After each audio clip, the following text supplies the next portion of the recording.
Channel subscribe कर दो ताकि आपको आगे भी ऐसे ज्ञान भरे वीडियो मिलते रहें। गीता का महत्व।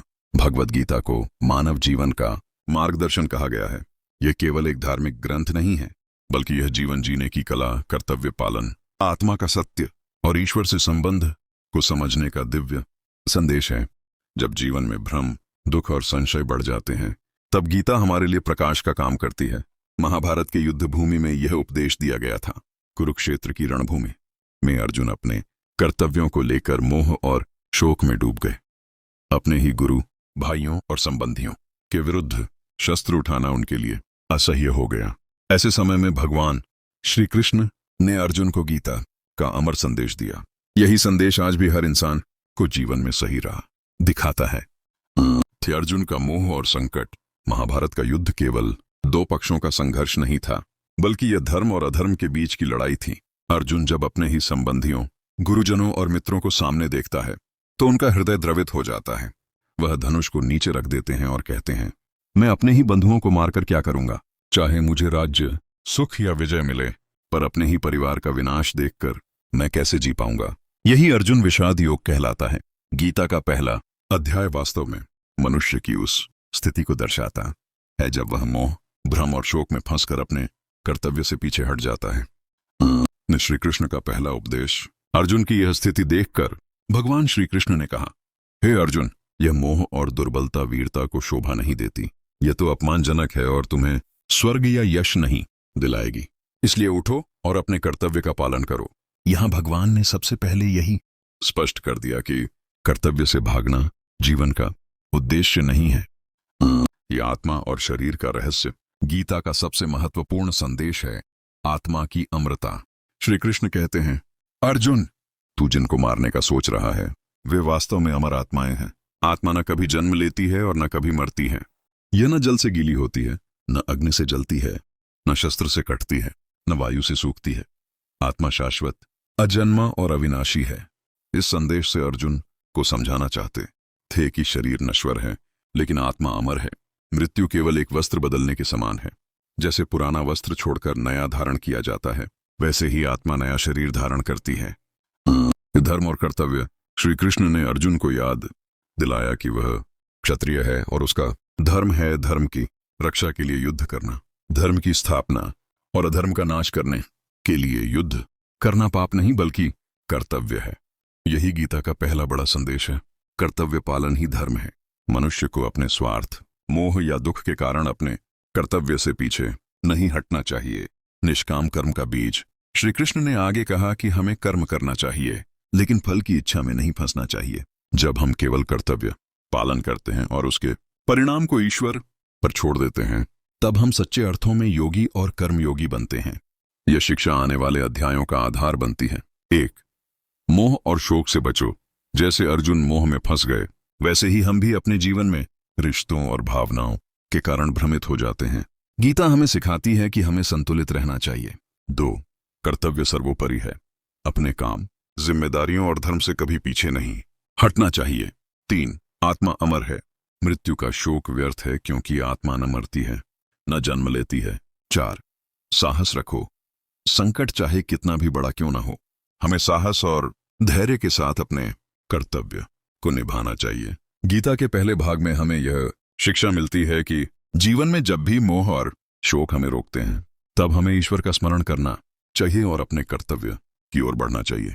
आत्मा अमर है और शरीर नश्वर, इसलिए मृत्यु का भय व्यर्थ है। जो भी हो रहा है वह ईश्वर की योजना के अनुसार हो रहा है। यही कारण है कि गीता आज भी हमें प्रेरणा देती है। कर्तव्य करो, फल की चिंता मत करो। आत्मा और शरीर का गहरा रहस्य। गीता के दूसरे अध्याय में भगवान श्री कृष्ण ने अर्जुन को आत्मा और शरीर का गहरा रहस्य समझाया। मनुष्य के जीवन की सबसे बड़ी समस्या है मृत्यु का भय।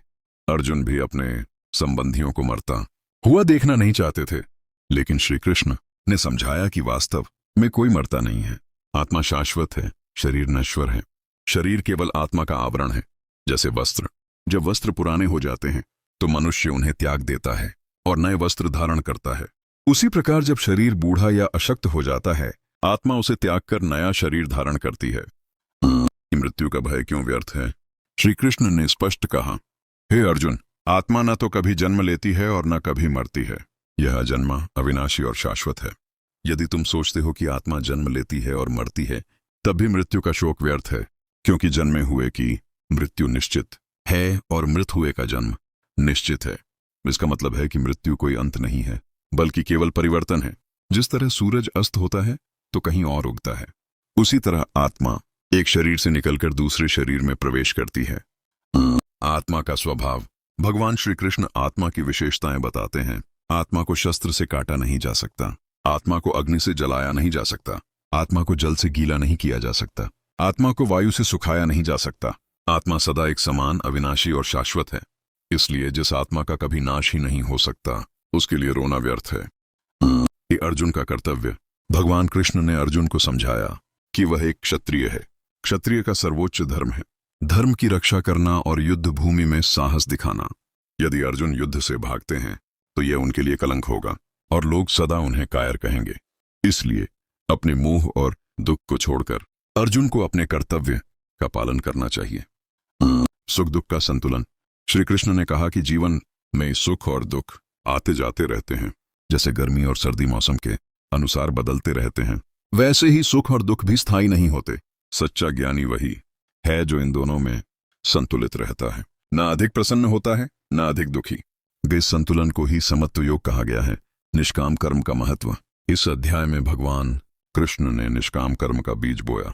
उन्होंने कहा, तुझे केवल कर्म करने का अधिकार है, फल पर कभी अधिकार नहीं। कर्म के फल की चिंता मत कर और न ही आलस्यवश कर्म त्याग। फल की आसक्ति छोड़कर कर्म करने वाला ही सच्चा योगी है। यही गीता का सबसे बड़ा संदेश है। कर्तव्य करो, फल की चिंता मत करो। युद्ध का प्रतीकात्मक अर्थ। महाभारत का युद्ध केवल बाहरी युद्ध नहीं है, यह हर इंसान के भीतर चलने वाला संघर्ष है। धर्म और अधर्म का, अच्छे और बुरे विचारों का, साहस और भय का। अर्जुन हर इंसान का प्रतीक है जो जीवन के संघर्षों से डरकर मोह और भ्रम में फंस जाता है। कृष्ण वह दिव्य चेतना है जो हमें मार्ग दिखाती है और कहती है, उठो, साहस करो और धर्म के लिए संघर्ष करो। 1. मृत्यु का भय छोड़ो। मृत्यु केवल शरीर का अंत है, आत्मा अमर है। 2. कर्तव्य से मत भागो, अपने धर्म और जिम्मेदारी का पालन करो। 3. सुख दुख में संतुलन रखो, दोनों अस्थायी हैं। 4. फल की चिंता मत करो, कर्म करो और परिणाम को ईश्वर पर छोड़ दो। 5. अंतर का युद्ध लड़ो। हर इंसान के भीतर का अधर्म, आलस्य और भय को पराजित करना ही असली विजय है। गीता के दूसरे अध्याय में भगवान कृष्ण ने अर्जुन को आत्मा का सत्य, मृत्यु का रहस्य और निष्काम कर्म का महत्व समझाया। उन्होंने कहा कि आत्मा न जन्म लेती है न मरती है, इसलिए मृत्यु का शोक करना व्यर्थ है। मनुष्य को चाहिए कि वह अपने कर्तव्य का पालन करे और फल की आसक्ति छोड़कर कर्म करता रहे। यही मार्ग उसे शांति और मुक्ति की ओर ले जाएगा। कर्मयोग का आरंभ। भगवद गीता के तीसरे अध्याय को कर्मयोग कहा जाता है। यह अध्याय हर इंसान के जीवन की नींव है, क्योंकि इसमें भगवान श्री कृष्ण ने बताया है कि बिना कर्म के जीवन संभव नहीं है। मनुष्य चाहे जितना चाहे, वह बिना कर्म किए रह ही नहीं सकता। सांस लेना, चलना, बोलना, सोचना, ये सब भी कर्म ही है। इसलिए कर्म को त्यागना असंभव है। लेकिन प्रश्न यह है कि हमें किस प्रकार कर्म करना चाहिए। श्री कृष्ण ने इसका उत्तर दिया, निष्काम भाव से कर्म करो। कर्म का बंधन और मुक्ति। यदि मनुष्य कर्म करता है और उसके फल की आसक्ति रखता है तो वह बंधन में बंध जाता है। जन्म मृत्यु का चक्र इसी कारण चलता है। लेकिन यदि वही कर्म फल की इच्छा छोड़कर केवल कर्तव्य समझकर किया जाए तो वह मुक्ति का मार्ग बन जाता है। यही कर्मयोग है, कर्म करना परंतु फल की आसक्ति न रखना। कर्म से भागना क्यों गलत है? अर्जुन ने कृष्ण से पूछा था, यदि ज्ञान योग श्रेष्ठ है तो मुझे युद्ध करने की प्रेरणा क्यों देते हो? भगवान ने कहा, सिर्फ संन्यास लेकर बैठ जाने से मुक्ति नहीं मिलती। कर्म त्यागने से नहीं, बल्कि सही भाव से कर्म करने से शांति और मोक्ष प्राप्त होता है। फिर उदाहरण, यदि कोई छात्र कहे कि मैं परीक्षा नहीं दूंगा, केवल किताब पढ़ूंगा, तो क्या उसे सफलता मिलेगी? नहीं। सफलता पाने के लिए कर्म यानी परीक्षा देना ही पड़ेगा। अडेन आदर्श जीवन, श्री कृष्ण का दृष्टिकोण।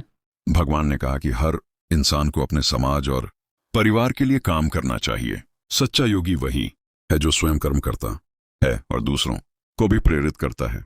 महापुरुष इसलिए आदर्श होते हैं क्योंकि वे स्वयं कर्म कर समाज को रास्ता दिखाते हैं। कृष्ण ने उदाहरण दिया, मैं स्वयं परमेश्वर होकर भी कर्म करता हूं। यदि मैं कर्म न करूं तो लोग आलसी हो जाएंगे और संसार में अव्यवस्था फैल जाएगी। यज्ञ भावना से कर्म। भगवान ने कर्म को यज्ञ से जोड़ा। उन्होंने कहा, जब तुम अपने कर्म को यज्ञ की भावना से करते हो तब वह तुम्हें बंधन में नहीं बांधता। यज्ञ का अर्थ केवल अग्नि में आहुति देना नहीं है। ये असली यज्ञ है निःस्वार्थ भाव से किया गया हर कार्य। जब माँ अपने बच्चे की सेवा करती है वह भी यज्ञ है। जब किसान खेत में मेहनत करता है वह भी यज्ञ है। जब शिक्षक बच्चों को शिक्षा देता है वह भी यज्ञ है। यानी हर काम यदि ईश्वर को समर्पित होकर किया जाए तो वही यज्ञ है। काम, क्रोध और लोभ बंधन के कारण भगवान कृष्ण ने स्पष्ट कहा कि मनुष्य के पतन का सबसे बड़ा कारण है काम, अत्यधिक इच्छा, क्रोध और लोभ। काम से मनुष्य अंधा हो जाता है, क्रोध से उसका विवेक नष्ट हो जाता है, लोभ से वह पाप में फंस जाता है।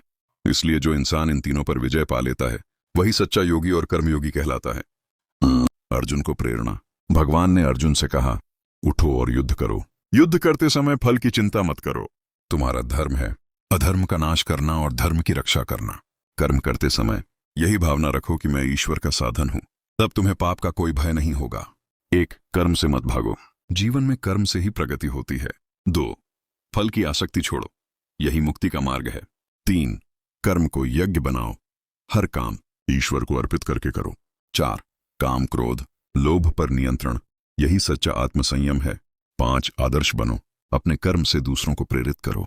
गीता का 3रा अध्याय हमें सिखाता है कि कर्म के बिना जीवन संभव नहीं, लेकिन वही कर्म यदि फल की इच्छा में किया जाए तो बंधन बन जाता है, और यदि वही कर्म ईश्वर को अर्पित कर निष्काम भाव से किया जाए तो वही मुक्ति का मार्ग बन जाता है।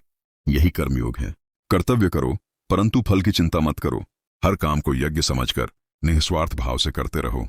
ज्ञान का महत्व। गीता का 4था अध्याय ज्ञान योग कहलाता है। यहां भगवान श्री कृष्ण ने अर्जुन को सच्चे ज्ञान का स्वरूप, गुरु शिष्य परंपरा और अवतार के रहस्य के बारे में बताया। उन्होंने कहा कि कर्म से भी श्रेष्ठ है वह कर्म जो ज्ञान के साथ किया जाए। कर्म केवल शरीर से किया जाता है पर ज्ञान से कर्म पवित्र हो जाता है। गीता का दिव्य ज्ञान कैसे आया? भगवान कृष्ण ने बताया कि यह योग मैंने सबसे पहले सूर्यदेव को दिया था। सूर्यदेव ने यह ज्ञान मनु को दिया और मनु ने इक्ष्वाकु को। इस तरह गुरु शिष्य परंपरा से यह योग चला आ रहा था, लेकिन समय के साथ यह नष्ट हो गया। लग अब मैं यह ज्ञान तुम्हें दे रहा हूं क्योंकि तुम मेरे भक्त और मेरे मित्र हो। ये भगवान का अवतार रहस्य। अर्जुन ने पूछा, आप तो अभी जन्मे हैं, फिर कैसे आपने सूर्य को यह ज्ञान दिया? भगवान ने उत्तर दिया, हे अर्जुन, मेरे और तुम्हारे जन्म अनेक हो चुके हैं, मुझे सब ज्ञात है पर तुम्हें नहीं। जब जब धर्म की हानि होती है और अधर्म बढ़ता है तब तब मैं अवतार लेता हूं, साधुओं की रक्षा करने, दुष्टों का नाश करने और धर्म की स्थापना के लिए मैं युग युग में प्रकट होता हूं। यही गीता का सबसे प्रसिद्ध श्लोक है जो बताता है कि भगवान समय समय पर अवतार लेकर संसार को संभालते हैं। ज्ञान और कर्म का संगम। भगवान ने कहा कि केवल कर्म करना पर्याप्त नहीं है, उसमें ज्ञान भी होना चाहिए। बिना ज्ञान के कर्म अंधे के समान है। ज्ञान से ही कर्म का उद्देश्य समझ में आता है। फिर उदाहरण, यदि कोई डॉक्टर बिना पढ़ाई के ऑपरेशन करे तो परिणाम विनाशकारी होगा, लेकिन यदि वह सही ज्ञान के साथ ऑपरेशन करे तो वही कर्म जीवनदाता बन जाता है। उसी तरह जीवन के हर कर्म को सही ज्ञान के साथ करना चाहिए। गुरु का महत्व। भगवान कृष्ण ने कहा, सच्चा ज्ञान गुरु से प्राप्त होता है। गुरु को नम्रता, प्रश्न और सेवा के भाव से जिज्ञासा करनी चाहिए। गुरु सत्य को जानता है और शिष्य को वही सत्य बताता है। और इसका अर्थ है कि केवल किताबें पढ़ने से या बाहरी ज्ञान से मुक्ति नहीं मिलती। जीवन में एक सच्चे गुरु का मार्गदर्शन अनिवार्य है। ज्ञान की शक्ति। भगवान ने कहा, जैसे अग्नि ईंधन को भस्म कर देती है वैसे ही ज्ञान कर्म के सारे बंधनों को जला देता है। ज्ञान से अज्ञान का नाश होता है। अज्ञान ही मनुष्य को पाप, मोह और दुख में फंसाता है। जब ज्ञान का प्रकाश आता है तो अंधकार दूर हो जाता है। इसलिए ज्ञान योग ही वह मार्ग है जो इंसान को मुक्ति तक पहुंचाता है। अर्जुन को प्रेरणा। श्री कृष्ण ने अर्जुन से कहा, कर्म में कुशल वही है जिसके पास ज्ञान है। अज्ञान से ग्रस्त व्यक्ति भ्रमित होता है और आलस्य में फंस जाता है, लेकिन ज्ञानवान व्यक्ति संभव रखता है और हर कर्म को ईश्वर को अर्पित करता है। और इसलिए अर्जुन, अज्ञान का अंधकार छोड़ो और ज्ञान का दीप जलाओ। 1. ज्ञान से कर्म पवित्र होता है। केवल काम करना नहीं बल्कि समझ के साथ करना जरूरी है। 2. भगवान समय समय पर अवतार लेते हैं, धर्म की रक्षा और अधर्म के नाश के लिए। 3. गुरु का महत्व। सच्चा ज्ञान गुरु के मार्गदर्शन से मिलता है। 4. अज्ञान से मुक्ति। ज्ञान ही सभी पापों और बंधनों को भस्म कर देता है। 5. कर्म और ज्ञान का संतुलन। केवल कर्म या केवल ज्ञान पर्याप्त नहीं, दोनों का संगम जरूरी है। गीता के 4थे अध्याय में भगवान कृष्ण ने बताया कि ज्ञान के बिना कर्म अधूरा है। ज्ञान से ही कर्म दिव्य बनता है और मनुष्य बंधन से मुक्त होता है। सच्चा साधक वही है जो गुरु से ज्ञान पाता है, उसका पालन करता है और अपने कर्मों को ईश्वर को अर्पित करता है। यही है ज्ञान योग। ज्ञान से प्रकाशित होकर कर्म करना और ईश्वर में स्थिर रहना। संन्यास और कर्म योग का प्रश्न अर्जुन ने भगवान श्री कृष्ण से पूछा, हे माधव, कभी आप कहते हैं कि कर्म त्याग श्रेष्ठ है और कभी कहते हैं कि कर्म योग श्रेष्ठ है। कृपया स्पष्ट बताइए कि दोनों में कौन सा मार्ग सबसे अच्छा है। यह प्रश्न केवल अर्जुन का ही नहीं, हर साधक का होता है। क्या हमें संसार छोड़कर सन्यासी बन जाना चाहिए या संसार में रहते हुए कर्म करते रहना चाहिए? सन्यास क्या है? सन्यास का अर्थ है कर्मों का त्याग, यानी मनुष्य बाहरी जिम्मेदारियां छोड़कर केवल ईश्वर के चिंतन में लीन हो जाए। वह किसी कार्य में संलग्न न हो, केवल साधना और ध्यान में जीवन व्यतीत करे। परंतु भगवान कृष्ण ने कहा, केवल बाहरी कर्मों का त्याग सन्यास नहीं है। सच्चा सन्यास वही है जिसमें मनुष्य कर्म करते हुए भी उसके फल की आसक्ति छोड़ देता है। द कर्मयोग क्या है? कर्मयोग का अर्थ है कर्म करते हुए भी आसक्ति से मुक्त रहना। मनुष्य अपना कर्तव्य निभाए पर परिणाम को ईश्वर पर छोड़ दे। यह संसार में रहते हुए भी ईश्वर से जुड़ने का मार्ग है। कर्मयोग सन्यास से भी श्रेष्ठ है क्योंकि इसमें व्यक्ति न तो जिम्मेदारी से भागता है और न ही मोह में फंसता है। कृष्ण का निर्णय। भगवान कृष्ण ने अर्जुन को स्पष्ट कहा, सन्यास और कर्मयोग दोनों ही अच्छे हैं, लेकिन यदि तुलना करनी हो तो कर्मयोग श्रेष्ठ है, क्योंकि कर्मयोगी कभी आलस्य में नहीं पड़ता और न ही वह समाज और परिवार से विमुख होता है। कर्मयोगी वही करता है जो करना चाहिए, लेकिन उसमें मैं और मेरा का भाव नहीं रखता। ये कर्मयोगी और सन्यासी में अंतर। 1. सन्यासी बाहरी कर्म छोड़ता है, लेकिन यदि मन में इच्छाएं बची रह जाए तो वह असली सन्यास नहीं। 2. कर्मयोगी संसार में रहते हुए कर्म करता है परंतु भीतर से आसक्त नहीं होता। भगवान ने कहा कि सच्चा सन्यासी वही है जो कामना और फल की आसक्ति छोड़कर कर्म करता है। योगी का श्रेष्ठत्व। भगवान कृष्ण ने कहा, योगी सन्यासी से भी श्रेष्ठ है, क्योंकि योगी अपने मन और इंद्रियों पर नियंत्रण रखता है। वह सबको समान दृष्टि से देखता है और हर कर्म को ईश्वर को अर्पित करता है। योगी वही है जो ध्यान, ज्ञान और कर्म तीनों को संतुलित करता है। अर्जुन को प्रेरणा। भगवान ने अर्जुन से कहा, इसलिए हे अर्जुन, तू कर्मयोग का मार्ग अपनाकर युद्ध कर, यही तेरा कर्तव्य है। सन्यास लेकर भाग जाना उचित नहीं, क्योंकि तेरा धर्म है धर्म की रक्षा करना। 1. सच्चा सन्यास भीतर है, केवल कर्म छोड़ना सन्यास नहीं बल्कि आसक्ति छोड़ना सन्यास है। 2. कर्मयोग श्रेष्ठ है, संसार में रहते हुए निःस्वार्थ भाव से कर्म करना। 3. जिम्मेदारी से भागना नहीं चाहिए, परिवार, समाज और धर्म का पालन करते रहना चाहिए। 4. योगी सबसे श्रेष्ठ है, क्योंकि वह सबको समान दृष्टि से देखता है और भीतर से शांत रहता है। 5. धर्म और कर्तव्य सर्वोपरि है, जीवन में भागने से समाधान नहीं मिलता, कर्म से ही मुक्ति है। गीता का 5वां अध्याय हमें यह सिखाता है कि सन्यास और कर्मयोग दोनों मार्ग अच्छे हैं, लेकिन यदि हमें किसी एक को चुनना हो तो कर्मयोग श्रेष्ठ है, क्योंकि कर्मयोग में इंसान जिम्मेदारी भी निभाता है और भीतर से ईश्वर से जुड़ा भी रहता है। पर इसलिए गीता हमें सिखाती है, सन्यास बाहर से नहीं भीतर से करो, कर्म करो लेकिन निष्काम भाव से। ध्यान योग का आरंभ। भगवद गीता का 6ठा अध्याय ध्यान योग कहलाता है। यह अध्याय हमें मन को स्थिर करने और ईश्वर से जोड़ने का मार्ग बताता है। भगवान श्री कृष्ण ने अर्जुन से कहा, सच्चा योगी वह नहीं जो कर्म छोड़कर बैठ जाए और न ही वह जो केवल कर्म में लिप्त रहे। सच्चा योगी वही है जो कर्म करता है परंतु आसक्ति छोड़कर। इस अध्याय का मुख्य विषय है ध्यान और योग की साधना। योगी का स्वरूप। श्री कृष्ण ने योगी को अन्य साधकों से श्रेष्ठ बताया। उन्होंने कहा, योगी तपस्वी से श्रेष्ठ है, योगी केवल ज्ञान साधक से भी श्रेष्ठ है, योगी कर्मी से भी श्रेष्ठ है। और सबसे श्रेष्ठ योगी वह है जो भक्ति से ईश्वर से जुड़ा हो। योगी का जीवन संतुलन से भरा होता है। वह न तो अत्यधिक खाता है न ही अत्यधिक उपवास करता है, वह न तो बहुत अधिक सोता है और न ही बहुत अधिक जागता है। योगी का जीवन अनुशासन और संयम से चलता है। और इसका अर्थ है कि योग का मार्ग अति त्याग या अति भोग नहीं है बल्कि मध्यम मार्ग है। ध्यान की प्रक्रिया। भगवान ने ध्यान योग की विधि समझाते हुए कहा, 1. योगी को एक शांत स्थान पर बैठना चाहिए। 2. अपने लिए आसन को स्वच्छ और स्थिर रखना चाहिए। 3. सीधा बैठकर मन को स्थिर करना चाहिए। 4. दृष्टि को नाक के सिरे पर टिकाना चाहिए। 5. मन को एकाग्र करके केवल ईश्वर का स्मरण करना चाहिए। जब साधक इस प्रकार ध्यान करता है तो उसका मन धीरे धीरे स्थिर होता है और वह ईश्वर से जुड़ जाता है। मन का नियंत्रण। भगवान ने कहा, मनुष्य का मन ही उसका मित्र है और मन ही उसका शत्रु है। जो मन को वश में कर लेता है उसका मन मित्र बन जाता है, लेकिन जो मन पर नियंत्रण नहीं रखता उसका मन ही सबसे बड़ा शत्रु बन जाता है। इसलिए योग का असली उद्देश्य है मन को नियंत्रण में रखना। समान दृष्टि। योगी सबको समान दृष्टि से देखता है। वह ब्राह्मण, गाय, हाथी, कुत्ते और चांडाल सभी में परमात्मा को देखता है। उसके लिए कोई ऊंच नीच नहीं होता। यही है समत्व योग, सबको एक समान देखना। योगी और भक्त। भगवान कृष्ण ने कहा, योगियों में भी वही श्रेष्ठ है जो श्रद्धा से मेरा ध्यान करता है और मुझ में लीन रहता है। वह मेरे लिए सबसे प्रिय है। और इसका अर्थ है कि ध्यान और योग का सर्वोच्च रूप भक्ति है। भक्ति से ही योगी ईश्वर के सबसे करीब पहुंचता है। 1. सच्चा योगी संतुलन में रहता है, न अधिक भोग न अधिक त्याग। 2. ध्यान से मन स्थिर होता है, यही ईश्वर से जुड़ने का मार्ग है। 3. मन को मित्र बनाओ, नियंत्रण से मन मित्र बनता है वरना शत्रु। 4.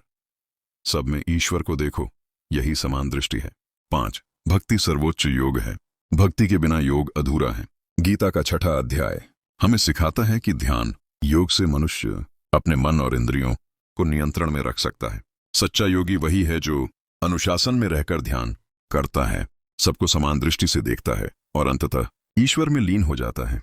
योगियों में भी सबसे श्रेष्ठ वही है जो भक्ति के द्वारा भगवान से जुड़ता है। इसलिए गीता कहती है, ध्यान और भक्ति से मन को स्थिर करो और परमात्मा से एकत्व प्राप्त करो।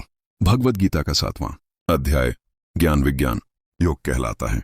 इस अध्याय में भगवान श्री कृष्ण ने अर्जुन को यह समझाया कि केवल शास्त्र पढ़ने या उपदेश सुनने से ही ईश्वर की प्राप्ति नहीं होती, बल्कि उस ज्ञान को जीवन में उतारकर प्रत्यक्ष अनुभव विज्ञान करने से ही सत्य की प्राप्ति होती है। यहाँ ज्ञान का अर्थ है शास्त्रों और उपदेशों से प्राप्त बौद्धिक ज्ञान, और विज्ञान का अर्थ है उस ज्ञान का प्रत्यक्ष अनुभव, साधना और भक्ति से हुआ साक्षात्कार। सच्चा ज्ञान क्या है? श्री कृष्ण ने कहा, अर्जुन, मैं ही वह परम सत्य हूं जिसे जानकर मनुष्य को और कुछ जानने की आवश्यकता नहीं रहती। मैं ही संपूर्ण ब्रह्मांड का कारण हूं। मैं ही सबका जन्मदाता और पालन करता हूं। इसका अर्थ है कि सच्चा ज्ञान केवल सिद्धांतों का संग्रह नहीं, बल्कि ईश्वर को ही अंतिम सत्य मानना है। जब साधक यह समझ लेता है कि सब कुछ ईश्वर से ही उत्पन्न हुआ है, तो उसका दृष्टिकोण बदल जाता है। ईश्वर की सर्वव्यापकता। भगवान ने बताया कि वे जल का रस हैं, सूर्य और चंद्रमा की ज्योति हैं, वेदों में ओंकार है, आकाश में ध्वनि है और मनुष्यों में शक्ति है। तो इसका मतलब है कि ईश्वर हर जगह मौजूद है। सच्चा साधक प्रकृति में, जीवों में और अपने भीतर हर जगह परमात्मा को देखता है। और माया और भ्रम। श्री कृष्ण ने कहा, मेरी माया बड़ी शक्तिशाली है। यह 3 गुणों सत्व, रज और तम से बनी है। इस माया को पार करना बहुत कठिन है, लेकिन जो केवल मेरी शरण में आता है वही इस माया से पार हो सकता है। यहाँ हमें सिखाया गया है कि ईश्वर से बिना जुड़े केवल सांसारिक बुद्धि से जीवन की समस्याओं को सुलझाना असंभव है। माया का जाल बहुत गहरा है और केवल भक्ति ही इसका समाधान है। 4 प्रकार के भक्त। भगवान ने 4 प्रकार के भक्तों का वर्णन किया। 1. आर्त भक्त, जो दुख से मुक्ति पाने के लिए भगवान को याद करता है। 2. अर्थार्थी भक्त, जो धन और लाभ की इच्छा से भगवान की शरण में आता है। 3. जिज्ञासु भक्त, जो भगवान को जानना चाहता है। 4. ज्ञानवान भक्त, जो भगवान को परम सत्य मानकर उनकी निस्वार्थ भक्ति करता है।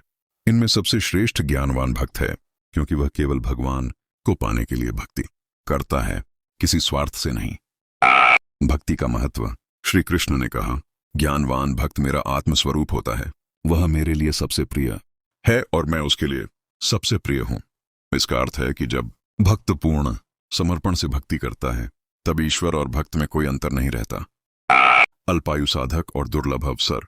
भगवान ने यह भी कहा कि असंख्य जन्मों के बाद कोई विरला व्यक्ति यह समझ पाता है कि सर्वम वासुदेव सर्वम, सब कुछ वासुदेव कृष्ण ही हैं। ऐसा व्यक्ति ही वास्तव में महात्मा कहलाता है। लेकिन यह अवस्था प्राप्त करना बहुत कठिन है और बहुत जन्मों की साधना के बाद ही संभव है। यह कि सच्चा ज्ञान केवल सिद्धांत नहीं, जब तक अनुभव न हो ज्ञान अधूरा है। 2. ईश्वर हर जगह है। जल, प्रकाश, ध्वनि, शक्ति, सब में भगवान की उपस्थिति है। 3. माया बहुत शक्तिशाली है, इसे केवल भक्ति से ही पार किया जा सकता है। 4. भक्ति का सर्वोच्च रूप निस्वार्थ है। सच्चा भक्त केवल भगवान को चाहता है और कुछ नहीं। 5. ज्ञानवान भक्त दुर्लभ है। असंख्य जन्मों में कोई विरला ही ऐसा होता है जो ईश्वर को सब कुछ मानता है। गीता का 7वां अध्याय हमें यह सिखाता है कि केवल पढ़ाई और शास्त्र ज्ञान से मुक्ति नहीं मिलती। सच्चा ज्ञान वही है जो भक्ति और अनुभव से जुड़ा हो। भगवान हर जगह हैं, लेकिन उनकी अनुभूति वही कर सकता है जो भक्ति और समर्पण के मार्ग पर चलता है। अंततः गीता कहती है, ज्ञान और भक्ति का संगम ही ईश्वर की सच्ची प्राप्ति है। अध्याय 8 का परिचय। भगवद गीता का 8वां अध्याय अक्षर ब्रह्म योग कहलाता है। इस अध्याय में अर्जुन ने भगवान से कई गहरे प्रश्न पूछे। ब्रह्म क्या है? अध्यात्म क्या है? कर्म क्या है? मृत्यु के समय ईश्वर का स्मरण कैसे किया जाए? मृत्यु के बाद आत्मा की यात्रा कैसी होती है? इन सवालों के उत्तर में श्री कृष्ण ने आत्मा, ब्रह्म और पुनर्जन्म का रहस्य विस्तार से बताया। ब्रह्म, अध्यात्म और कर्म की व्याख्या। ब्रह्म अविनाशी परम तत्व जो सब जगह है और सबका आधार है। अध्यात्म आत्मा का सच्चा स्वरूप यानी मैं कौन हूं का ज्ञान। कर्म वह प्रक्रिया जिससे प्राणी अपनी प्रकृति के अनुसार कर्म करता है और उसी से बंधन या मुक्ति प्राप्त करता है। यहां भगवान स्पष्ट करते हैं कि आत्मा और ब्रह्म एक ही सत्य की ओर इशारा करते हैं और कर्म उसी सत्य को प्राप्त करने का साधन बन सकता है। मृत्यु के समय स्मरण। भगवान ने कहा, जो मनुष्य मृत्यु के समय मेरा स्मरण करता है वह निश्चय ही मुझे प्राप्त होता है। मृत्यु के क्षण में मनुष्य जिस विचार में लीन होता है उसकी अगली यात्रा उसी दिशा में जाती है। यदि ईश्वर का स्मरण होगा तो आत्मा मोक्ष की ओर जाएगी। यदि सांसारिक इच्छाओं का स्मरण होगा तो आत्मा पुनर्जन्म में बंध जाएगी। इसीलिए गीता हमें सिखाती है कि पूरे जीवन भर भगवान का स्मरण करते रहो ताकि मृत्यु के समय मन स्वाभाविक रूप से उन्हीं की ओर चला जाए। तो योगाभ्यास और स्मरण। भगवान ने कहा, अर्जुन, मृत्यु के समय जिसने एकाग्र मन से AUM का उच्चारण करते हुए मुझे स्मरण किया वह परम गति को प्राप्त होता है। इसका अर्थ है कि योगाभ्यास केवल जीवन को व्यवस्थित करने का साधन नहीं है, बल्कि मृत्यु के समय आत्मा की दिशा तय करने का भी साधन है। पुनर्जन्म का चक्र। श्री कृष्ण ने आत्मा की 2 यात्राओं का वर्णन किया। 1 देवयान प्रकाश मार्ग, जब आत्मा ईश्वर का स्मरण करके प्रस्थान करती है तो वह ब्रह्मलोक जाती है और मोक्ष प्राप्त करती है। 2 पितृयान अंधकार मार्ग, जब आत्मा सांसारिक इच्छाओं और कर्मों में फंसी रहती है तो वह पुनः जन्म लेकर संसार में लौट आती है। वो यह है पुनर्जन्म का चक्र। जन्म, मृत्यु और फिर से जन्म। केवल भक्ति और स्मरण ही इस चक्र से मुक्ति दिला सकते हैं। ईश्वर की शरण का महत्व। भगवान ने कहा, अर्जुन, जो भक्त निरंतर मेरा स्मरण करता है और अनन्य भाव से मेरी भक्ति करता है वह चाहे मृत्यु किसी भी समय आए वह मेरी प्राप्ति करता है। इसका अर्थ है कि केवल मृत्यु के समय याद करने से काम नहीं बनेगा, पूरे जीवन भर भक्ति करनी होगी, तभी मृत्यु के क्षण में भी भगवान का स्मरण सहज रूप से होगा। समय और योगी की यात्रा। भगवान ने कहा कि योगी की मृत्यु का समय भी उसकी यात्रा को प्रभावित करता है। जब आत्मा सूर्य की उत्तरायण गति प्रकाश मार्ग में जाती है तो मोक्ष मिलता है। जब आत्मा दक्षिणायण गति अंधकार मार्ग में जाती है तो पुनर्जन्म होता है। लेकिन जो साधक अनन्य भक्ति करता है उसके लिए समय का बंधन नहीं रहता। 1 मृत्यु का क्षण महत्वपूर्ण है, उसी समय का स्मरण अगले जीवन की दिशा तय करता है। 2 सिर्फ अंत समय पर नहीं, पूरी जिंदगी भक्ति करो, तभी मृत्यु के समय भी भगवान का स्मरण होगा। 3 पुनर्जन्म का चक्र वास्तविक है, आत्मा अपने कर्म और स्मरण के अनुसार जन्म लेती है। 4 ईश्वर की शरण ही मार्ग है, अनन्य भक्ति से ही मोक्ष संभव है। 5 साधना जीवन का हिस्सा बनाओ ताकि अंतिम समय भी सहज साधना का हो। गीता का 8वां अध्याय हमें यह सिखाता है कि मृत्यु कोई अंत नहीं है, बल्कि आत्मा की अगली यात्रा की शुरुआत है। मृत्यु के समय जिस तत्व का स्मरण होता है आत्मा उसी की ओर बढ़ती है। इसीलिए गीता हमें प्रेरित करती है कि हम जीवन को ऐसा बनाएं कि हर पल ईश्वर का स्मरण रहे। अंततः यही सत्य है, ईश्वर का स्मरण ही जन्म मरण के चक्र से मुक्ति दिलाता है। अध्याय 9 का परिचय। भगवद गीता का 9वां अध्याय राजविद्या और राजगुह्य योग कहलाता है। यह अध्याय विशेष है क्योंकि भगवान श्री कृष्ण ने यहाँ अर्जुन को वह रहस्य बताया जो अब तक छुपा हुआ था। इसे राजविद्या कहा गया है क्योंकि यह सभी विद्याओं का राजा है, तो इसे राजगुह्य कहा गया है क्योंकि यह सबसे गुप्त ज्ञान है। इस अध्याय में भगवान ने यह स्पष्ट किया कि सच्चा मार्ग केवल भक्ति योग है। ज्ञान, तपस्या, यज्ञ सब अधूरे हैं जब तक उनमें भक्ति का तत्व न हो। राजविद्या क्या है? राजविद्या का अर्थ है वह ज्ञान जो सबसे श्रेष्ठ है, सबसे शुद्ध है और जो साधक को सीधे ईश्वर से जोड़ देता है। यह न कोई भारी तपस्या मांगता है, न ही कठिन नियम। यह सरल है, सहज है और हर किसी के लिए उपलब्ध है। और वह ज्ञान है, ईश्वर ही सबके भीतर है और सब कुछ उन्हीं की शक्ति से चलता है। राजगुह्य क्या है? राजगुह्य का अर्थ है वह रहस्य जिसे केवल भक्त ही समझ सकता है। भगवान ने कहा, मैं इस सृष्टि का पालन करता हूं, परंतु मैं किसी कर्म से बंधा नहीं हूं। सब कुछ मुझ में स्थित है, परंतु मैं सबसे परे हूं। यह है गीता का गहरा रहस्य। ईश्वर सब में है, फिर भी सबके परे हैं। भक्त और अभक्त का अंतर। भगवान ने कहा, जो मुझे भजते हैं मैं उनका उद्धार करता हूं। जो मुझे नहीं मानते वे पुनः संसार के चक्र में भटकते रहते हैं। भक्त ईश्वर की शरण में आता है और मुक्ति पाता है। अभक्त अहंकार में रहता है और माया के बंधन में फंसा रहता है। सरल भक्ति का महत्व। भगवान ने एक अद्भुत रहस्य खोला।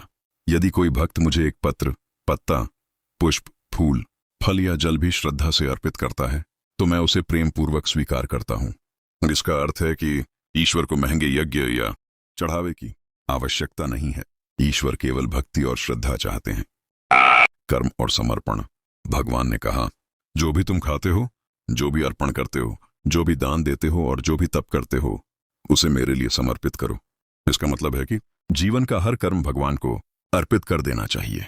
जब हर काम ईश्वर को समर्पित हो जाता है तब कर्म बंधन नहीं रहता।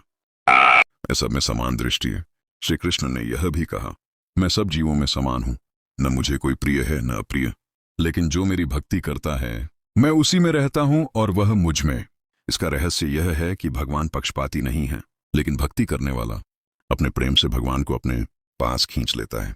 महान पापी भी भक्त बन सकता है। भगवान ने यह भी कहा, यहां तक कि यदि कोई महान पापी भी मेरी अनन्य भक्ति करता है तो वह शीघ्र ही धर्मात्मा हो जाता है और शांति प्राप्त करता है। गीता का यह संदेश बहुत करुणामयी है। ईश्वर केवल भक्त का प्रेम देखते हैं, उसका अतीत नहीं। स्त्रियां, वैश्य और शूद्र भी। भगवान ने यह भी कहा, स्त्रियां, वैश्य और शूद्र जो परंपरागत रूप से समाज में निम्न माने जाते थे, यदि वे मेरी भक्ति करते हैं तो वे भी परम गति को प्राप्त करते हैं। गीता का यह उपदेश सामाजिक भेदभाव को तोड़ता है। भक्ति सभी के लिए है, चाहे उसका जन्म, जाति या स्थिति कैसी भी हो। 1. भक्ति सर्वोच्च है। ज्ञान, यज्ञ, तपस्या सब अधूरे हैं बिना भक्ति के। 2. ईश्वर को केवल प्रेम चाहिए। एक पत्ता, एक फूल, एक जल भी श्रद्धा से अर्पित किया जाए तो भगवान प्रसन्न होते हैं। 3. हर कर्म को ईश्वर को अर्पित करो, इससे जीवन पवित्र हो जाएगा। 4.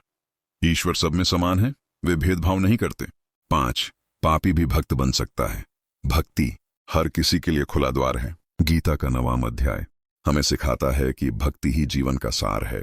ईश्वर को पाने के लिए न कठिन तपस्या चाहिए, न बड़े यज्ञ, न ही ऊंचे पद, सिर्फ श्रद्धा और प्रेम चाहिए। ये गीता का यह अद्भुत रहस्य यही है। भक्ति ही राजविद्या है और भक्ति ही राजगुह्य है। अध्याय 10 का परिचय। भगवद गीता का 10वां अध्याय विभूति योग कहलाता है। इस अध्याय में भगवान श्री कृष्ण ने अपनी दिव्य विभूतियों, महिमाओं का वर्णन किया है। विभूति का अर्थ है ईश्वर की विशेष शक्तियां और दिव्य रूप जो सृष्टि के हर कोने में प्रकट होते हैं। इस अध्याय में भगवान ने अर्जुन को समझाया कि यदि तुम मुझे जानना चाहते हो तो मेरी महिमाओं को देखो, प्रकृति में, देवताओं में, मनुष्यों में, हर जगह। भगवान का सर्वव्यापक स्वरूप। श्री कृष्ण ने कहा, मैं ही सबका कारण हूं, सब कुछ मुझसे उत्पन्न हुआ है और मुझ में ही विलीन होता है। जो इसे समझता है वही सच्चा ज्ञानी है और वही मेरी भक्ति करता है। इसका अर्थ है कि ईश्वर कोई अलग सत्ता नहीं है, बल्कि जो कुछ है वही भगवान का ही विस्तार है। विभूतियों का वर्णन। भगवान ने अर्जुन को अपनी विशेष विभूतियां गिनाई। उन्होंने कहा, मैं आत्मा हूं जो सभी जीवों के भीतर है। मैं आदि, मध्य और अंत हूं। मैं सूर्य की किरणों में प्रकाश हूं। मैं चंद्रमा में शीतलता हूं। मैं समुद्रों में महासागर हूं। मैं पर्वतों में हिमालय हूं। मैं वृक्षों में पीपल का वृक्ष हूँ, मैं नदियों में गंगा हूँ, मैं ऋषियों में नारद हूँ, मैं योद्धाओं में राम हूँ, मैं पशुओं में सिंह हूँ, मैं पक्षियों में गरुड़ हूँ, मैं जलचर में मगरमच्छ हूँ, मैं मंत्रों में गायत्री मंत्र हूँ, मैं अक्षरों में अक्षर अ ए हूँ। इसका रहस्य यह है कि भगवान हर जगह श्रेष्ठ और अद्वितीय रूप में प्रकट होते हैं। भक्ति का आधार। श्री कृष्ण ने कहा, अर्जुन, जब तुम मेरी इन विभूतियों को जानोगे तब तुम्हारा मन स्वाभाविक रूप से मुझ में लग जाएगा, तुम्हारा ध्यान मुझ पर केंद्रित हो जाएगा। विभूतियों का वर्णन करने का उद्देश्य यही था कि भक्त प्रकृति और जगत को देखकर भगवान का स्मरण करे। अर्जुन की स्तुति। भगवान की महिमा सुनकर अर्जुन ने कहा, हे कृष्ण, आप ही परम ब्रह्म हैं, आप ही परम धाम हैं, आप ही सनातन पुरुष हैं, दिव्य देवताओं के देवता हैं। नारद, असित, देवर्षि, व्यास सभी महर्षियों ने आपको इसी प्रकार कहा है। यहां अर्जुन ने स्वीकार किया कि कृष्ण कोई साधारण मनुष्य नहीं बल्कि स्वयं परमात्मा है। अनंत विभूतियां। श्री कृष्ण ने कहा, अर्जुन, मेरी विभूतियां अनंत हैं। मैंने तुम्हें केवल संक्षेप में कुछ प्रमुख विभूतियां बताई हैं। जो कुछ भी श्रेष्ठ, अद्भुत और दिव्य है, समझ लो कि वह मेरी ही शक्ति से प्रकट हुआ है। इसका तात्पर्य यह है कि ईश्वर को जानने के लिए हमें जगत के श्रेष्ठतम रूपों को देखना चाहिए। भगवान का अंतिम कथन। श्री कृष्ण ने अंत में कहा, अर्जुन, मेरी विभूतियों को जानने के बाद भी यदि तुम्हें जानना है कि मैं कौन हूं, तो ये जान लो कि मैं ही संपूर्ण सृष्टि को धारण करने वाला बीज हूं। पूरी सृष्टि का अस्तित्व मेरे अंश मात्र से है। यहां भगवान ने स्वयं को संपूर्ण ब्रह्मांड का कारण और आधार घोषित किया। 1. ईश्वर हर जगह है। प्रकृति, जीव, देवता, शक्ति सब भगवान की विभूतियां हैं। 2. श्रेष्ठता में भगवान को देखो। जो भी अद्वितीय और महान है वह भगवान की शक्ति का ही अंश है। 3. भक्ति का आधार यही है, जगत की सुंदरता और शक्ति देखकर भगवान को स्मरण करना। 4. ईश्वर का स्वरूप अनंत है, जितना सोच सकते हैं उससे भी अधिक। 5. सृष्टि भगवान का विस्तार है, सब कुछ उसी से उत्पन्न हुआ और उसी में विलीन होता है। गीता का 10वां अध्याय हमें यह सिखाता है कि भगवान कोई दूरस्थ सत्ता नहीं है, बल्कि वे हर जगह हैं। प्रकृति के प्रत्येक अंश में, प्रत्येक जीव में, प्रत्येक शक्ति में। सच्चा भक्त वही है जो इस जगत की सुंदरता और महानता को देखकर भगवान को याद करता है। गीता का यह संदेश अद्भुत है। जो कुछ श्रेष्ठ है वही भगवान की विभूति है। अध्याय 11 का परिचय। भगवद गीता का 11वां अध्याय सबसे अद्भुत और रहस्यमय है। इसे कहा जाता है विश्वरूप दर्शन योग। यहां भगवान श्री कृष्ण ने अर्जुन को अपना विराट स्वरूप दिखाया, जिसे देखकर अर्जुन विस्मित रह गया। अब तक कृष्ण ने अपने गुण, विभूतियां और स्वरूप समझाए थे, लेकिन इस अध्याय में उन्होंने वास्तविक रूप, विराट विश्वरूप प्रकट किया। जो अर्जुन की प्रार्थना। अर्जुन ने कहा, हे कृष्ण, आपने मुझे आत्मा और ब्रह्म के गूढ़ रहस्यों का ज्ञान दिया। अब मेरी जिज्ञासा है कि आप वास्तव में कैसे हैं। यदि आप कृपा करें तो मुझे अपना विश्व रूप दिखाइए। अर्जुन को भगवान का संपूर्ण रूप देखने की इच्छा हुई। भगवान का उत्तर। श्री कृष्ण ने कहा, अर्जुन, मेरा यह रूप न तो वेदों के अध्ययन से, न तपस्या से, न दान से और न ही यज्ञ से देखा जा सकता है, लेकिन क्योंकि तुम मेरे प्रिय भक्त हो, मैं तुम्हें यह दिव्य रूप दिखाता हूं। परंतु इसे देखने के लिए तुम्हें दिव्य दृष्टि चाहिए। भगवान ने अर्जुन को विशेष नेत्र दिए, जिससे वह उनके विराट स्वरूप को देख सके। विश्व रूप का दर्शन। जैसे ही अर्जुन ने दिव्य नेत्र पाए, उसने जो देखा वह अद्भुत था। भगवान का रूप अनंत और विराट था। उनके शरीर में असंख्य मुख, नेत्र, हाथ और अद्भुत आभूषण थे। उन्होंने दिव्य अस्त्र शस्त्र धारण किए हुए थे। उनके शरीर से तेज सूर्य और अग्नि की तरह प्रकट हो रहा था। पूरे ब्रह्मांड के देवता, अर्षि और असुर उनके शरीर में दिखाई दे रहे थे। सारे लोक और दिशाएं उसी विराट रूप में समाये हुए थे। उनका स्वरूप भयावह और अद्भुत दोनों था, कहीं करुणामय तो कहीं भयानक। भी ऐसा लगा मानो पूरा ब्रह्मांड उनके भीतर समाया हुआ हो। विनाशकारी रूप। अर्जुन ने देखा कि उस विराट रूप में सब योद्धा समा रहे हैं। कौरव और पांडव सेना के योद्धा भीष्म, द्रोण, कर्ण सभी भगवान के दाहिने मुख में प्रवेश कर रहे थे। वे जैसे पतंगे आग में जलते हैं, वैसे ही उस भयानक ज्वाला में प्रवेश कर रहे थे। अर्जुन भयभीत हो गया और कांपते हुए भगवान से पूछा, हे प्रभु, आप कौन हैं इस भयानक रूप में? भगवान का उत्तर। श्री कृष्ण ने कहा, मैं काल हूं, संसार का संहारक। मैं यहां सब योद्धाओं का विनाश करने आया हूं। तुम चाहे युद्ध करो या न करो, ये सब योद्धा पहले ही मेरे द्वारा मारे जा चुके हैं। हे अर्जुन, तुम केवल मेरा निमित्त बनो और वीरता से युद्ध करो। यहाँ भगवान ने अर्जुन को समझाया कि कर्म करना तुम्हारा कर्तव्य है, परिणाम पहले ही निश्चित है। अर्जुन का समर्पण। भगवान का विराट रूप देखकर अर्जुन का हृदय भय और श्रद्धा से भर गया। वह कांपते हुए बोला, हे प्रभु, आप अनंत हैं, आप ही आदि हैं, आप ही अंत हैं। आपको न कोई जान सकता है, न कोई आपके स्वरूप की सीमा पा सकता है। आपकी महिमा अपरंपार है। हे विश्वरूपधारी प्रभु, मैं आपको प्रणाम करता हूं। मैं आपका शिष्य हूं, मुझे क्षमा करें। हे अर्जुन ने पूरी तरह से भगवान के सामने समर्पण कर दिया। भगवान का आश्वासन। अर्जुन के भय को देखकर भगवान ने अपना विराट रूप समेट लिया और पुनः अपने सुंदर मानव रूप में आ गए। उन्होंने कहा, अर्जुन, यह रूप देखना अत्यंत कठिन है। देवता भी इसे देखने की इच्छा करते हैं, परंतु यह केवल भक्ति से ही देखा जा सकता है। जिसके हृदय में मेरे प्रति निष्काम प्रेम और अनन्य भक्ति है, वही मुझे देख सकता है। 1. ईश्वर सर्वव्यापक हैं, संपूर्ण ब्रह्मांड उन्हीं का स्वरूप है। 2. काल रूप में भगवान, समय स्वयं भगवान का रूप है जो सबको नष्ट करता है। 3. परिणाम निश्चित है, हम केवल भगवान के साधन हैं। 4. सच्ची भक्ति ही मार्ग है, भगवान को देखना और पाना केवल अनन्य भक्ति से संभव है। 5. समर्पण आवश्यक है, जब अहंकार समाप्त होता है तभी दिव्य रूप का दर्शन होता है। गीता का 11वां अध्याय हमें दिखाता है कि भगवान केवल एक साधारण रूप तक सीमित नहीं है, वे अनंत, विराट और काल स्वरूप हैं। उनके बिना कुछ भी संभव नहीं है। मनुष्य का कर्तव्य है अहंकार छोड़कर भक्ति और समर्पण करना।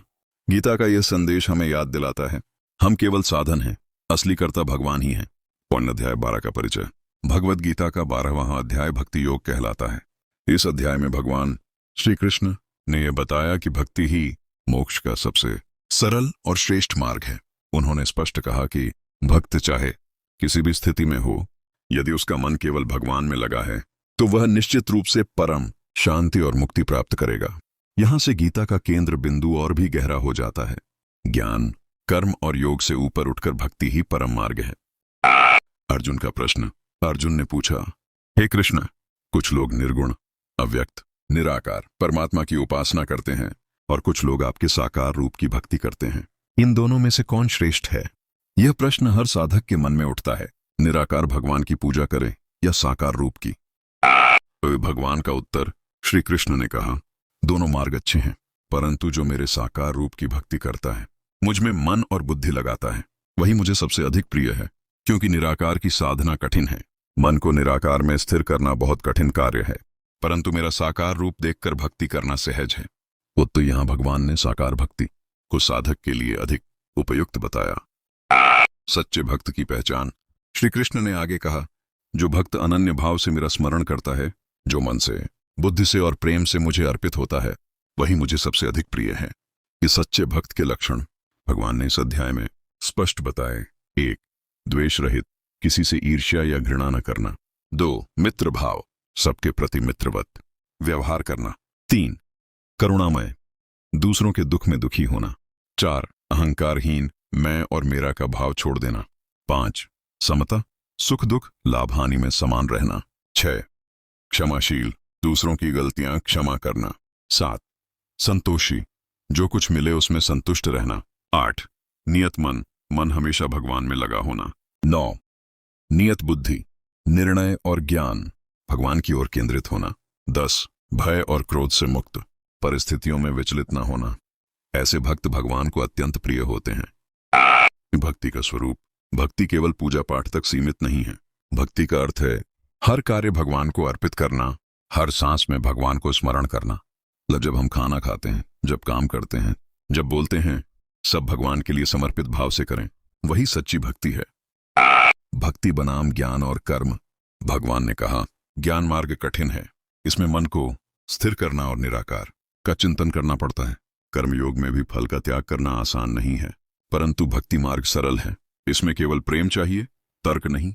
अनन इसलिए जो साधक भक्ति करता है उसे भगवान बहुत शीघ्र प्राप्त होते हैं।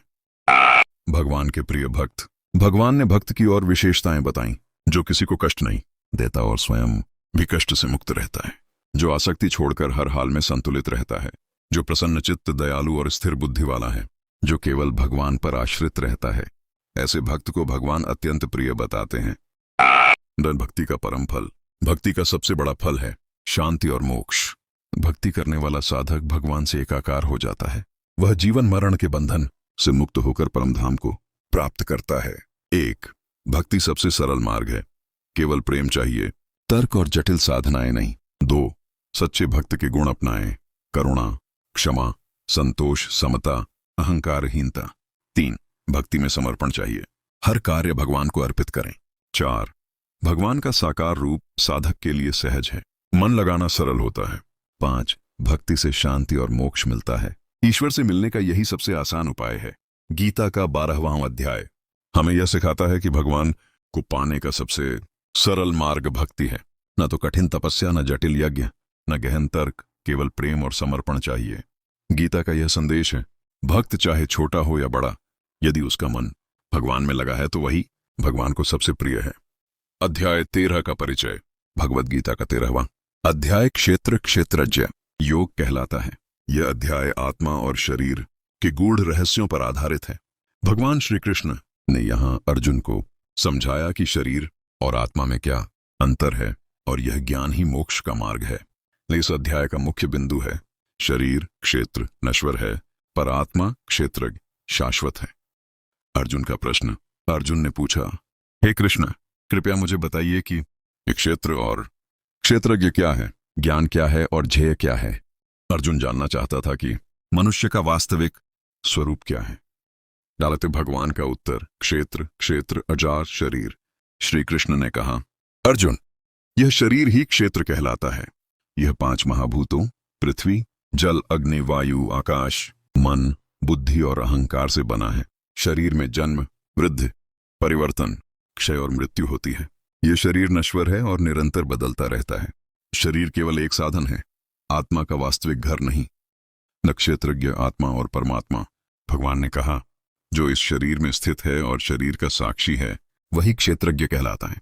मनुष्य के स्तर पर क्षेत्रज्ञ है आत्मा, परंतु सर्वोच्च स्तर पर क्षेत्रज्ञ है परमात्मा, जो सब शरीरों में समान रूप से स्थित है। यह आत्मा शरीर में रहती है पर शरीर नहीं है। शरीर नष्ट होता है, आत्मा शाश्वत है। ज्ञान क्या है? भगवान ने बताया कि सच्चा ज्ञान यह है, विनम्रता, ह्यूमिलिटी, अहिंसा, नॉन वायलेंस, क्षमा, फॉरगिवनेस, सरलता, सिंप्लिसिटी, आत्मसंयम, सेल्फ कंट्रोल, वैराग्य, डिटैचमेंट, जन्म मृत्यु के दुख का चिंतन, भक्ति और भगवान पर पूर्ण विश्वास। ये सब गुण आत्मा को शुद्ध करने के लिए आवश्यक हैं। ध्येय क्या है? जिसे जानना चाहिए। भगवान ने कहा, जिसे जानना चाहिए वह है परमात्मा। वह अनादि है, निर्गुण है, अव्यक्त है। वह सब जगह है पर कहीं बंधा नहीं है। वह सबको धारण करता है पर स्वयं स्वतंत्र है। वह परम सत्य है, जिसे जानकर मनुष्य जन्म मरण से मुक्त हो जाता है। परमात्मा को जानना ही जीवन का लक्ष्य है। प्रकृति और पुरुष। श्री कृष्ण ने समझाया, प्रकृति मटेरियल नेचर, यह शरीर, इंद्रियां, मन और बुद्धि है। पुरुष स्पिरिट, यह आत्मा है जो प्रकृति का साक्षी है। जब आत्मा प्रकृति से जुड़ती है तब जन्म और मरण का चक्र चलता है। मोक्ष पाने के लिए आत्मा को प्रकृति से अलग पहचानना आवश्यक है। न आत्मा और परमात्मा का संबंध। भगवान ने कहा, आत्मा क्षेत्रज्ञ है पर परमात्मा सर्वोच्च क्षेत्रज्ञ है। आत्मा केवल अपने शरीर को जानती है, पर परमात्मा सब शरीरों में समान रूप से स्थित है और सबका साक्षी है। यही अंतर है आत्मा और परमात्मा में।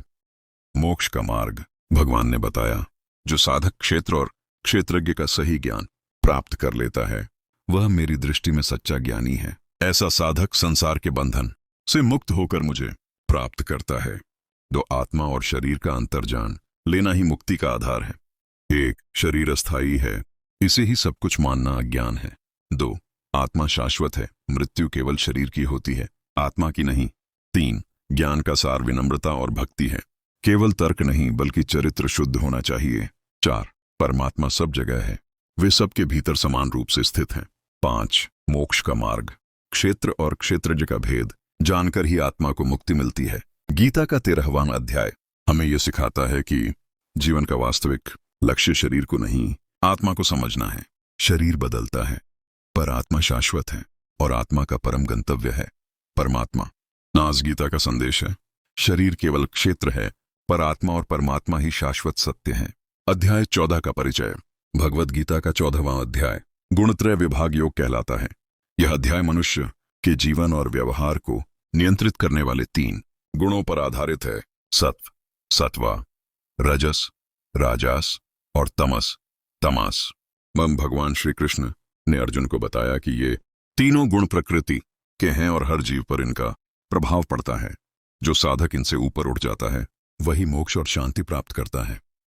3 गुणों का सार श्री कृष्ण ने कहा, हे अर्जुन, जब जीवात्मा प्रकृति से जुड़ता है तो उस पर ये 3 गुण प्रभाव डालते हैं। यही गुण उसके विचार, कर्म और स्वभाव को निर्धारित करते हैं। तीनों गुण इस प्रकार हैं। 1. सत्व गुण, सत्वा, पवित्रता, ज्ञान, संतुलन। मनुष्य को प्रकाश, ज्ञान और शांति की ओर ले जाता है। यह गुण निर्मल, सुखद और शुद्ध है। इससे विवेक जागृत होता है और सत्य का ज्ञान होता है। 2. रजस गुण, राजास, इच्छा, क्रिया, महत्वाकांक्षा। मनुष्य को आसक्ति और कर्म में बांधता है। इसमें इच्छा, वासना, लोभ और असंतोष शामिल है। यह मनुष्य को निरंतर कर्म और परिणाम की दौड़ में लगाए रखता है। 3. तमस गुण, तमस, अज्ञान, आलस्य, मोह। मनुष्य को अंधकार, आलस्य और अज्ञान की ओर ले जाता है। यह भ्रम, निद्रा, प्रमाद और असावधानी से जुड़ा है। तमस व्यक्ति को पतन की ओर धकेलता है। तीनों गुणों का प्रभाव सत्वी व्यक्ति ज्ञान, शांति और संतुलन से युक्त होता है। राजसी व्यक्ति हमेशा कामनाओं, महत्वाकांक्षाओं और असंतोष में उलझा रहता है। तामसी व्यक्ति अज्ञान, आलस्य और प्रमाद में फंसा रहता है। हर मनुष्य में ये तीनों गुण होते हैं, परंतु किसी एक का प्रभाव अधिक होता है। मृत्यु के समय की दशा। भगवान ने कहा, जिस मनुष्य की मृत्यु सत्व गुण में होती है वह उच्च लोकों में जाता है। जो रजस में मरता है वह कर्मफल के बंधन में फंसकर पुनर्जन्म लेता है। जो तमस में मरता है वह अज्ञान के कारण नीच योनि में जन्म लेता है। मृत्यु के समय मन की स्थिति ही अगले जन्म का निर्धारण करती है। गुणों से परे होना। श्री कृष्ण ने अर्जुन को समझाया, हे अर्जुन, इन 3 गुणों से परे उठना ही मोक्ष है। जब साधक सुख दुख, लाभ हानि, मित्र दुश्मन, मान अपमान में समान रहता है, तभी वह इन गुणों से ऊपर उठकर मेरा भक्त बनता है। गुणों को पार करना ही गुणातीत अवस्था है। ये गुणातीत व्यक्ति के लक्षण सुख और दुख दोनों में समान भाव रखना, किसी भी वस्तु के प्रति आसक्ति न होना, मित्र और शत्रु को समान दृष्टि से देखना, आत्मसंयम और शांति में स्थित रहना, भगवान में अटूट भक्ति रखना। ऐसा साधक गुणों के बंधन से मुक्त होकर मोक्ष प्राप्त करता है। भक्ति का महत्व। भगवान ने अंत में कहा, हे अर्जुन, जो अनन्य भक्ति करता है वही गुणों से परे उठ सकता है, क्योंकि भक्ति ही वह शक्ति है जो मनुष्य को सत्व, रजस और तमस से मुक्त कर देती है। यहां भी गीता का निष्कर्ष यही है कि भक्ति ही सर्वोच्च मार्ग है। 1. हम सब पर गुणों का प्रभाव है, हमारा स्वभाव इन्हीं से बनता है। 2. सत्व श्रेष्ठ है पर पर्याप्त नहीं, सत्व भी बंधन है। मोक्ष तब है जब तीनों से ऊपर उठे। 3. मृत्यु का समय महत्वपूर्ण है, अंत समय में मन की स्थिति अगले जन्म को तय करती है। 4. समता ही गुणातीतता है, सुख दुख, मान अपमान में समान रहने से ही मुक्ति मिलती है। 5. भक्ति सर्वोच्च साधन है, केवल भगवान की भक्ति से मनुष्य गुणों से परे जा सकता है। गीता का 14वां अध्याय हमें यह सिखाता है कि जीवन केवल भौतिक गुणों से संचालित है। सत्व हमें ऊपर ले जाता है, रजस हमें कर्म में बांधता है और तमस हमें नीचे गिराता है। लेकिन मोक्ष तब मिलता है जब हम इन तीनों से ऊपर उठकर केवल भगवान में लीन हो जाते हैं। नाज गीता का संदेश है, गुणों से परे उठकर भक्ति में स्थित रहो, वही मोक्ष है। अध्याय 15 का परिचय। भगवद गीता का 15वां अध्याय पुरुषोत्तम योग कहलाता है। इसमें भगवान श्री कृष्ण ने संसार के रहस्य, आत्मा का स्वरूप और अपना सर्वोच्च रूप समझाया है। आंडूम संसार रूपी अश्वत्थ वृक्ष। श्री कृष्ण ने कहा, यह संसार एक उल्टा पीपल का पेड़ अश्वत्थ वृक्ष है। इसकी जड़ ऊपर परमात्मा में, शाखाएं नीचे जीव जगत में फैली हुई हैं। इसका पोषण तीनों गुणों सत्व, रजस, तमस से होता है। और इस पेड़ को काटने का उपाय है वैराग्य और भक्ति। आत्मा का स्वरूप। भगवान ने बताया, आत्मा न जन्म लेती है न मरती है, वह शाश्वत, अविनाशी और अजर अमर है। जब शरीर नष्ट हो जाता है तब आत्मा नए शरीर को धारण करती है। पुरुषोत्तम कौन है? भगवान ने कहा, 2 प्रकार के पुरुष हैं। 1. क्षर, नश्वर जीव जो जन्म मरण के चक्र में है। 2. अक्षर, अविनाशी आत्मा जो स्थायी है। लेकिन इन दोनों से श्रेष्ठ मैं हूं, पुरुषोत्तम, सर्वोच्च भगवान। मैं ही सबका आधार हूं, मैं ही जगत का पालन करता हूं। भक्ति का महत्व। हे अर्जुन, जो मुझे पुरुषोत्तम रूप में जानता है और भक्ति करता है वह सच्चा ज्ञानी है और वही परम गंतव्य को प्राप्त करता है। और इस अध्याय का सार यही है कि भक्ति से ही भगवान तक पहुंचा जा सकता है। 1. यह संसार एक अस्थायी वृक्ष है, इसे काटो और मोक्ष की ओर बढ़ो। 2. आत्मा अविनाशी है, शरीर बदलता है, आत्मा नहीं। 3. भगवान ही पुरुषोत्तम है, उनसे जुड़ो, वही सर्वोच्च सत्य है। 4. भक्ति ही अंतिम साधन है, ज्ञान और वैराग्य का निष्कर्ष भी भक्ति है। गीता का 15वां अध्याय हमें यह सिखाता है कि भगवान ही सर्वोच्च पुरुषोत्तम है। जो साधक उनकी भक्ति करता है वही जन्म मरण के बंधन से मुक्त होकर मोक्ष प्राप्त करता है। अगर आपको यह भाग अच्छा लगा तो लाइक कीजिए, कमेंट में अपने विचार बताइए और चैनल सब्सक्राइब कर दीजिए ताकि आगे भी ऐसे ज्ञानमय भाग आपको मिलते रहें।